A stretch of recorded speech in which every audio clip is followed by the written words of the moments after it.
All right, get your shit together, challengers. Today we are talking about comparing some food labels. So food labels are always one of those things that can be very confusing because you see a marketing gimmick that says something like high protein, net carbs, low fat. What does that even mean? Keto. Yes.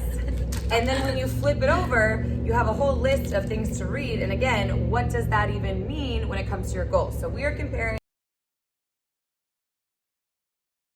two protein bars because we know protein bars are a really easy thing to grab on the go. Eat them before a workout, when you're at work, all those kinds of things. So we want to compare and contrast some pros and cons of these protein bars so you know how to read a food label when it comes to them.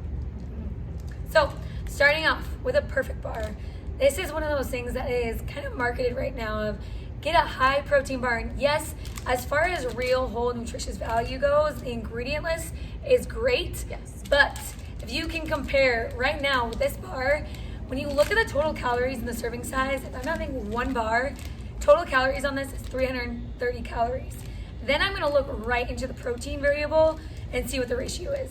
If your protein isn't one of the highest macronutrients, it's probably not a protein bar. Yep. That's the first thing. Yep. Second most important thing is if I'm going to have this before a workout, what kind of workout are you trying to do? For instance, we are doing HIIT workouts in here for the most part. So knowing that you need something right away. So as far as something to have before a workout, having 330 calories, whereas only a small macronutrient level of 15 grams is what you're getting in for protein, and then your fat level is so big.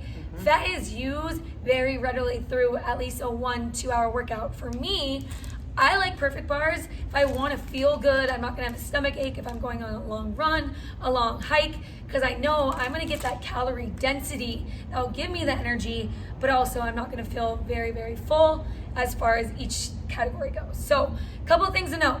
High protein, not a high protein bar. Good nutrients, yes. So when you're getting a bar, first thing to look at is going to be your serving size. If it's one or half the serving, full serving.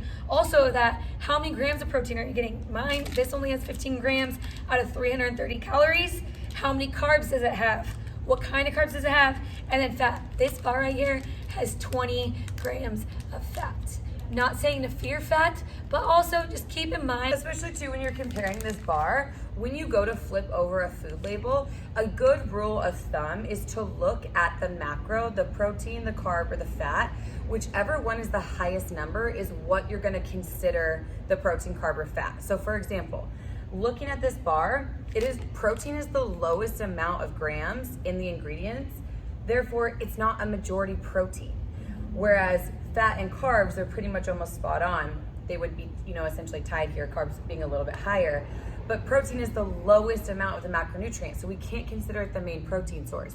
Very similar to the idea of foods like beans. Beans have protein in them, but they're majority of carbs. So when we're looking at them, we consider them a carb source. even though they can be labeled as High protein. Yes, Yeah. they may have protein in it, but that doesn't make it a protein source. So when we compare it to something like a barbell bar or a barbell bar from Trader Joe's, love I never these. know how to say that. I know, who the heck knows? Either way, they're delicious. How the macros break down. So total calories is 200. So already it's gonna be way less calorically dense than a perfect bar. Yes. That isn't necessarily a good or bad thing. It's just something to note for your goals. Second, the macro breakdown is 20 grams of protein, 19 grams of carbs, and 8 grams of fat. So protein is the winner here. This is a true protein bar. Protein is the leader macro. Also, if you're eating it something like pre-workout or to have energy throughout your day as you're getting ready to come to body, do your class, it is higher in carbs, Yes. which is gonna be a majority energy source. It burns faster.